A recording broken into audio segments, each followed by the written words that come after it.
हरि बोल हरे कृष्ण आम आज पहुँच जाइए आम बुद्धेश्वर मंदिर में तो आसतु ये विषय किसी पचार बुझे आम सत्यप्रभु को आपड़ ये विषय कौन कह चाहिए कहना चाहूँगी ये जगह आसी बहुत आनंद माने अनुभव करुँची आम सब भक्ति विनोद आश्रम आसती जे कि दिगबंडी मंदिर रु हाँ आउ समस्ते आमर माताजी जन आसती सब भक्त मैंने आसती आउ सब माने गोटे एंजॉय करछन्ती आसबार उद्देश्य कौन कारण कौन उद्देश्य हूँ कहीं सब प्रत्येक जो माने संसारिक लौकिक लोक अच्छा से लोक मैंने कार्तिक मास सरला पर सब छाड़ खाई कर छाड़ खाई कर मैंने कौन चिकेन मटन गुड़ा सब खाई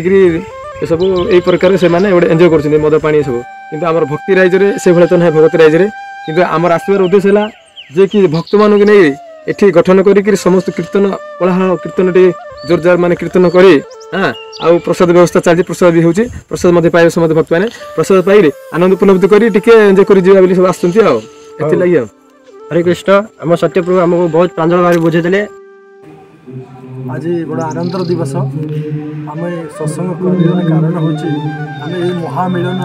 समस्त भक्त वृंद को लेकिन शैवपीठ करने कारण हूँ आम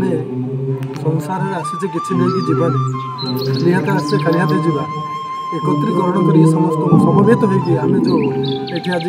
जमा है मुख्य कारण हूँ समस्त गोटे सूत्र में बांधि रखा जेहेतु भक्त बत्सल मैंने भक्त मैंने समस्त मन एक चैतन्य एक मन मन चैतन्य सब तो एक होते आम आज ये पीठ शैवपीठ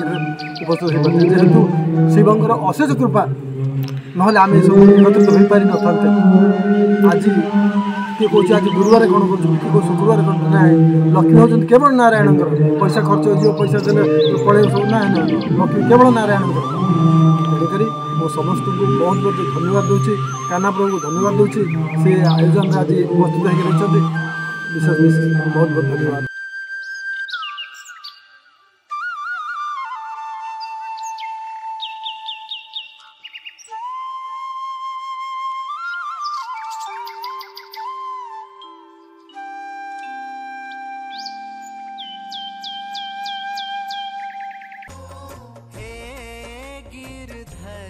तेरी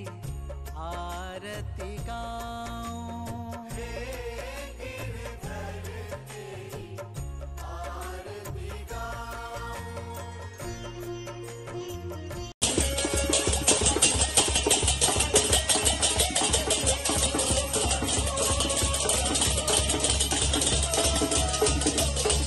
महाप्रसादे गोविंदे नाम ब्रह्मणि